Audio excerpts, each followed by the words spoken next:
Bienvenidos a Pino Suárez II, domicilio del diálogo, desde esta galería de presidentes de la Suprema Corte de Justicia de la Nación. Tenemos el gran honor de recibir a uno de los más grandes pensadores de nuestros tiempos. Bienvenido, profesor Stanley Paulson. Thank you very much. I feel very welcome. Muchas gracias. Ya me siento muy bienvenido. Soy yo, querido profesor. El profesor Paulson es uno de los pensadores más importantes en la teoría de la justicia de nuestro tiempo. Es autoridad indiscutible a nivel internacional en filosofía del derecho, experto en la teoría pura del derecho del jurista austriaco Hans Kelsen, y para quienes somos abogados, uno de los pensadores más lúcidos, insisto, de nuestros tiempos. Voy a hacer una breve reseña de su trayectoria profesional. El profesor Paulson es catedrático de la Universidad de Washington en San Luis, estudió Derecho en la Universidad de Harvard, estudió Filosofía en la Universidad de Minnesota, es maestro y doctor en Filosofía por la Universidad de Wisconsin-Madison, fue profesor de Derecho en la cátedra William Gardiner Hammond y de Filosofía hasta junio de 2011 en la Universidad de Washington en San Luis. En 2003 fue galardonado con el Premio de Investigación Humboldt y ha recibido doctorados honoris causa en universidades como la de Kiel, como la Universidad de Uppsala en 2004. Ha sido miembro investigador en Canberra, Tokio, Génova, Sheffield y Sydney, entre otros reconocimientos. Un gran pensador de nuestro tiempo. Es un gran honor tenerlo en México y en la Suprema Corte de Justicia, profesor. Muchísimas gracias. El honor es mío. El motivo fundamental es la apertura de la cátedra Ulises Schmil, que ha patrocinado la Suprema Corte de Justicia mexicana y el Instituto Tecnológico Autónomo de México para promover la cultura jurídica. ¿Qué importancia tiene esta cátedra Ulises Schmil y su presencia en este momento para nuestro país, querido profesor? Bien, la importancia para el país, sobre todo, es atraer la atención, por un lado, a la aportación de la filosofía jurídica de Ulises Schmil, y para poder subrayar la importancia como una dimensión del derecho. En el trabajo del doctor Schmil realmente ha contribuido, y los eventos de esta semana pues ciertamente invitan a mirar la aportación y por ende contribuir al papel de la filosofía jurídica en México. ¿Qué importancia tiene la cultura jurídica para cualquier Estado de Derecho, profesor? Es muy importante la cultura jurídica para fortalecer a los estados, a las entidades y para promover el respeto a la ley. ¿Qué importancia tiene la cultura jurídica? La filosofía jurídica, la cultura jurídica es fundamental, es elemental, ya que nos invitan a reflexionar acerca de las preguntas más elementales. Existe una gran tradición de los abogados naturales, por un lado, por los positivistas, por el otro lado, y cada quien siente que contribuye a esta pregunta. ¿La ley es convencional o hay algunos aspectos del derecho que están reflejando los principios fundamentalmente morales? Este ha sido el debate a lo largo del tiempo, y me parece que tanto los jueces, los abogados, no solo los eruditos, que puedan pensar y reflexionar sobre el concepto. Usted es un gran experto en la teoría pura del derecho de Hans Kelsen. Es un gran especialista reconocido a nivel internacional. Quisiera pedirle una explicación lo más elemental posible, lo más sencilla posible sobre la teoría pura del derecho, para que el público que nos escucha, que no es especialista, que no son abogados, puedan entender la importancia del pensamiento de Kelsen a través de su teoría pura del derecho. Kelsen tiene una forma más profunda, y quizás la más profunda que cualquier otro, y él es el que ha postulado este punto de vista que compiten, que es el derecho natural por un lado y las teorías positivistas, lo moral o lo convencional por el otro. De forma interesante, él cree que ambos abordajes estaban errados y él intentó desarrollar un tercer enfoque, una tercera forma de entender esto. Empieza por centrarse con el critique de Kant. Este es un parteaguas, ya que nadie antes de Kelsen se había realmente esforzado en tratar de unir filosofías contradictorias. Es controvertido, por supuesto que lo es, y él presentó las preguntas de una forma mucho más profunda de la que lo han hecho otros filósofos. Y es por eso que hay que tomar en serio sus doctrinas, leerlos, poderlos analizar. Kelsen separa la moral del derecho. Kelsen, de alguna forma, trata de autonomizar, de hacer autónomo el estudio del derecho como una ciencia. Usted lo ha dicho, es un gran parteaguas, es un cambio radical que va contra una tradición de muchos años. Kelsen recibió muchas críticas a través de los años de algunos detractores sobre su teoría. Sin embargo, nos parece que es muy vigente su pensamiento. Me gustaría su reflexión, profesor. Kelsen, tiene usted toda la razón, por supuesto, separó conceptualmente el derecho, por un lado, de lo que él denominó las teorías repletas de valores, por el otro, y bajo la rúbrica de estas teorías repletas de valores incluyó la filosofía moral, la política, la teoría política y un rango completo de ideologías, y creo que Kelsen estaba convencido desde un inicio que los puntos de vista ideológicos se interpondrían contra una imagen clara y que estarían distorsionando el derecho, dando pie a puntos de vista que son indefensibles. Por eso él marcó tanto esta diferencia. Otros, bueno, lo que hicieron fue acotar el campo de las teorías repletas de valores. No están hablando de la ideología, no están hablando de la teoría política, están hablando de la filosofía moral en el sentido más profundo, e insisten que Kelsen simplemente está errado. Una explicación desde su punto de vista es que desde un principio era escéptico de la moral, no creía que la filosofía moralista fuera una empresa seria, y esto formó su punto de vista del campo desde un principio. Y bueno, si esto no se toma como un tema serio, es simplemente otra ideología.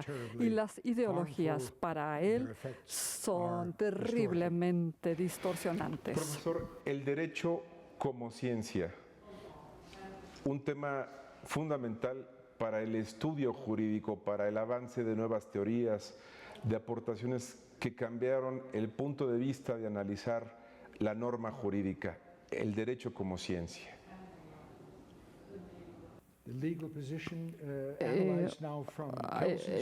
analizado ahora desde el punto de vista de Kelsen, entonces el punto de vista de Kelsen en torno a la normatividad es muy diferente a los puntos de vista ortodoxos, estos que existen en el campo de la filosofía jurídica.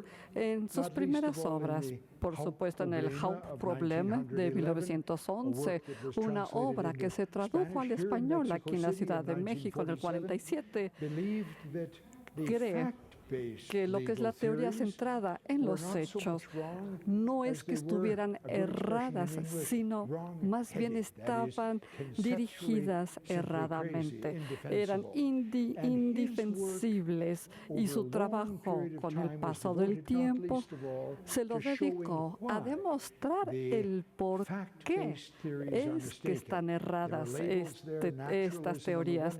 Hay etiquetas que reducen las normas jurídicas a los elementos en el mundo natural, otra etiqueta, la psicología, el psicologismo es la actitud mental y lo reduce a los aspectos de la psicología, de tal forma que el pensamiento es cerrado, porque en esta obra de 1911 habla del carácter autónomo. Además, se tiene que identificar con la independencia y la autonomía de las normas, y estas son irreductibles. Separa el punto de vista de lo que es la normatividad ortodoxa, que se asemejan más a lo que es la obligación, orden, permiso. A Kelsen le interesaba menos estos temas y le interesaba más poder proporcionar un sólido firme para la ciencia. Y esto es posible solo si podemos eliminar las teorías centradas en el hecho. Profesor, ¿qué pasa cuando al derecho se le mezcla con la ideología, que es una parte fundamental que Kelsen estudió y dividió, separó, quitarle ideología a la norma jurídica? ¿Qué pasa cuando esto ocurre, cuando al sistema jurídico o la norma jurídica se le impone ideología? Cuando los dos se mezclan desde el punto de vista de Kelsen, se tiene una imagen diferente de la ley. La ley se supone que se distingue del análisis de puntos ideológicos por un punto y el análisis de los hechos conceptuales. Y cuando la ideología se mete, tenemos una distorsión de la ley como tal. Kelsen sigue vigente actualmente, la teoría pura del derecho sigue vigente a pesar de los cambios que se han generado en el mundo y de las críticas que ha enfrentado el estudio de Hans Kelsen. Esa es una pregunta muy interesante, sí. Hay, como usted puede imaginar, puntos de vista encontrados al respecto. Hay gente que sí está desarrollando y explicando los puntos de vista de Kelsen, y otros lo ven como una figura histórica que no habla con nuestros puntos de vista ahora. Mi punto de vista es que Kelsen es una de las figuras más profundas del siglo XX. Está siempre haciéndose las preguntas eternas en la teoría del derecho. Tenemos ahora la tendencia de leer a Platón, Aristóteles y Santo Tomás de Aquino, y ellos enfocan las preguntas básicas. Lo mismo sucede con Kelsen. En un trabajo que se llevó a cabo en el 2010 en Oxford, y Ulysses Smith participó y se le preguntó quién es el filósofo más importante de los filósofos, Kant o Kelsen, y la gente de Oxford pensó y dijo, creo que Kelsen es el más importante. La razón que ofrecieron es la correcta. Él hizo las preguntas en la filosofía jurídica de manera muy profunda. Esas preguntas han estado vigentes desde Platón, pero se han reformulado durante todas las generaciones, y el trabajo de Kelsen por esa razón es, creo, relevante hoy y seguirá siéndolo en el futuro. Profesor, para Kelsen, la norma jurídica solo es válida si pertenece a un sistema jurídico eficaz, en la que la sociedad acepte someterse a la ley. Esto me mueve a pedirle una reflexión respecto al concepto de impunidad. ¿Qué pasa cuando no se castiga a quien viola la ley, profesor?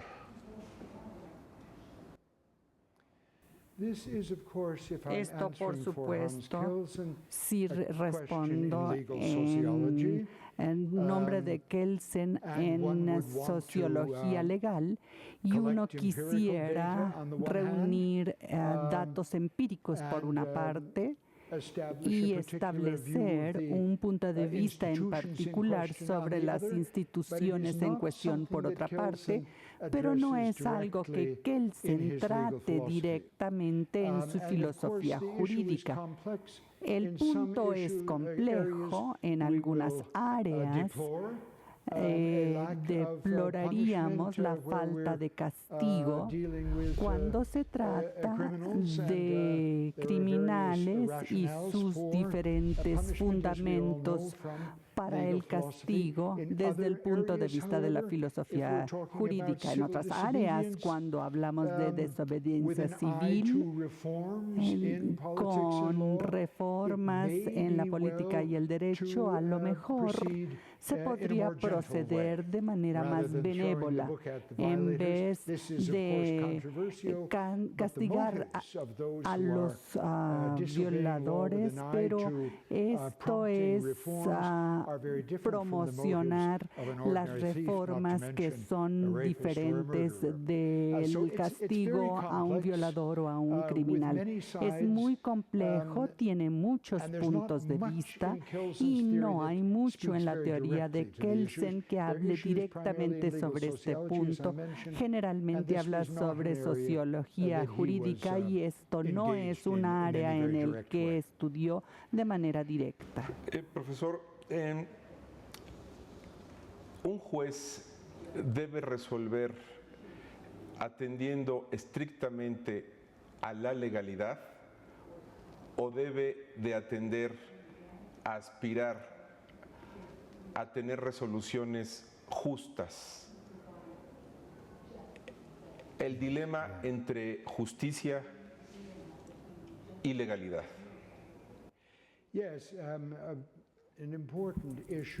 Un punto importante aquí es que, por una parte, cuando la ley ya está lista, en el contexto estadounidense podemos hablar sobre los procedimientos en las cortes federales, en donde ahí está la justicia presente, pero a la letra de la ley, y en su mayor parte este es el caso, si pasamos de las cortes federales a nuestras contrapartes en la Suprema Corte en Washington. Ahí la justicia, los jueces generalmente se enfrentan a cuestiones que son abiertas con respecto al derecho. No hay una precisión con respecto al derecho en estas cuestiones, y la posición alterna es una posición ya pasada de moda y que requiere revisión.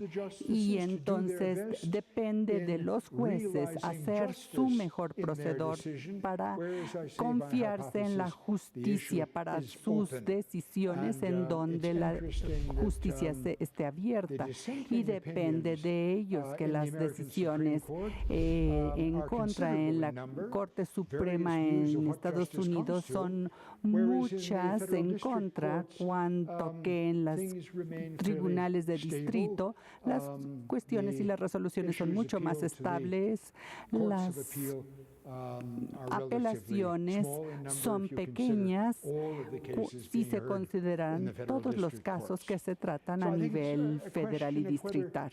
Aquí sí se estamos tratando en un punto de vista donde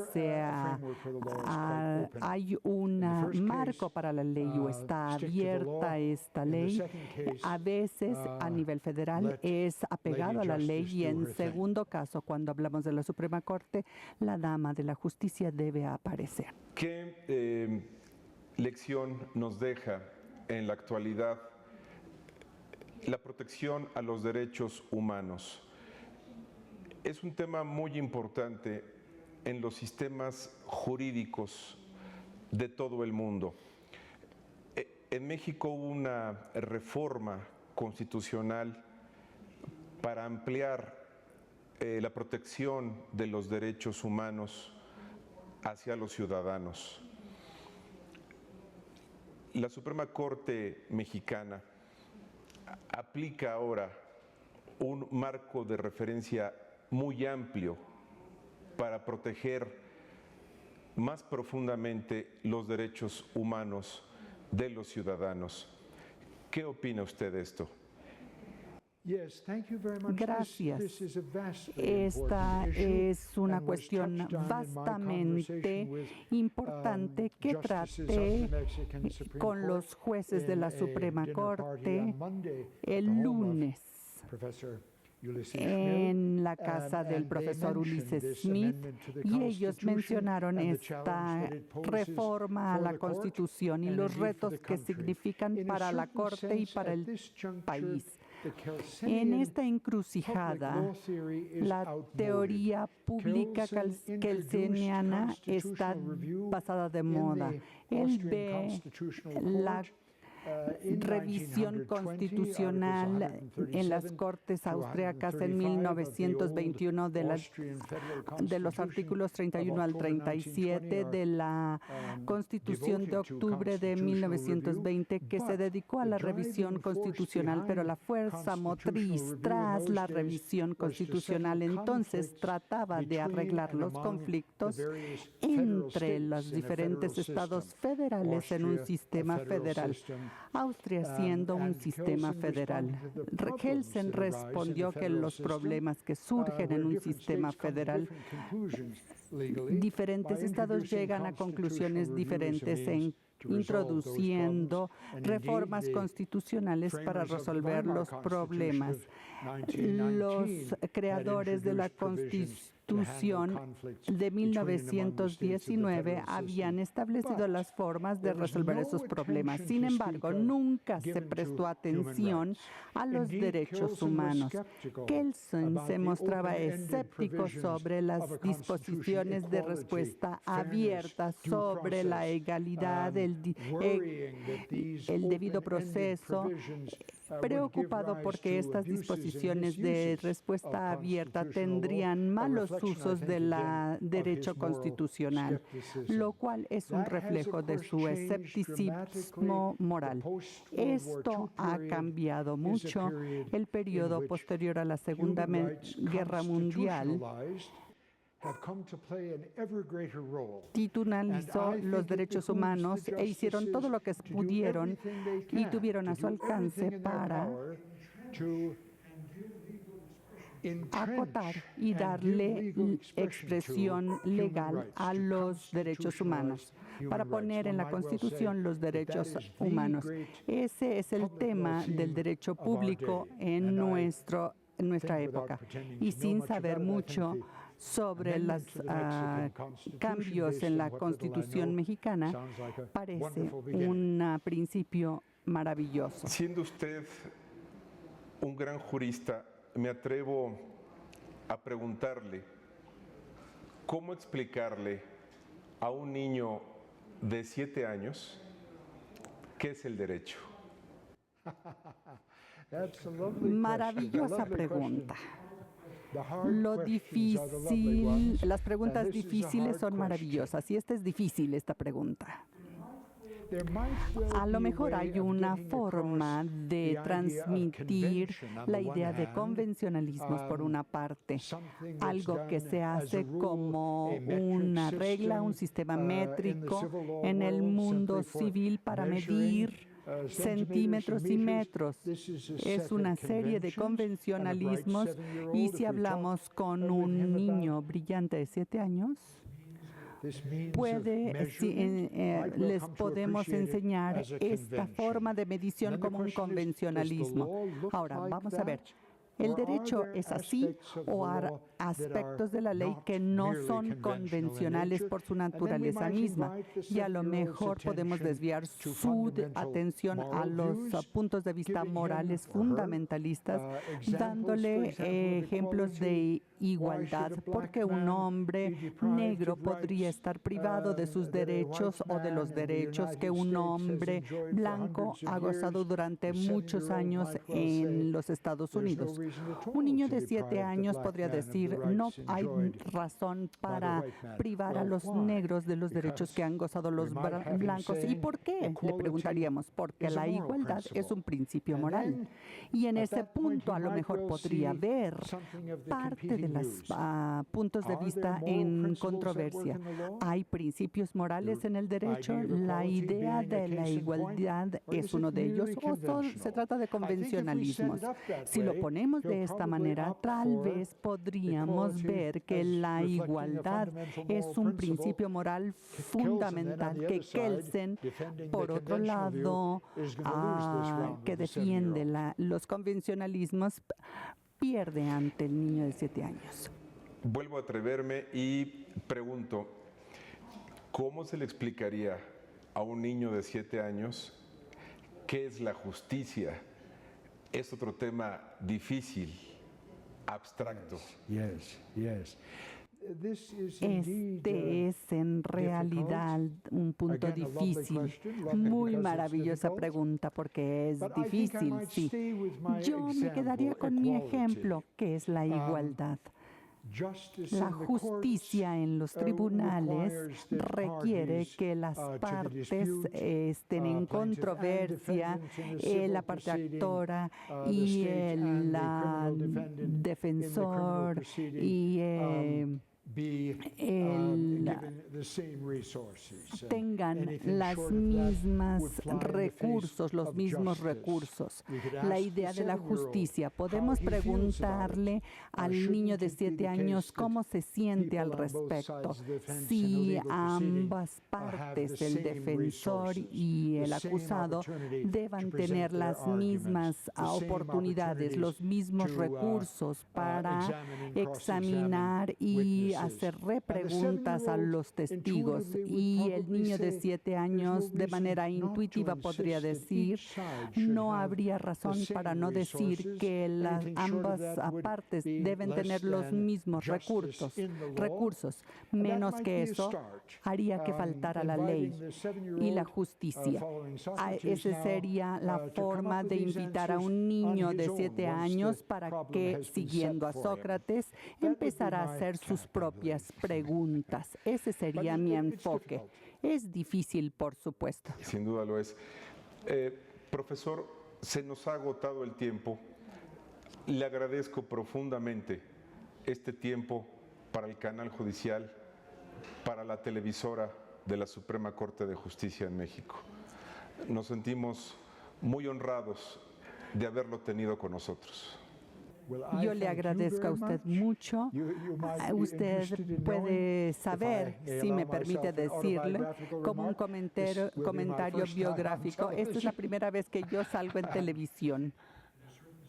En cierto sentido, nunca me habían hecho sentir famoso, pero eso cambia el día de hoy.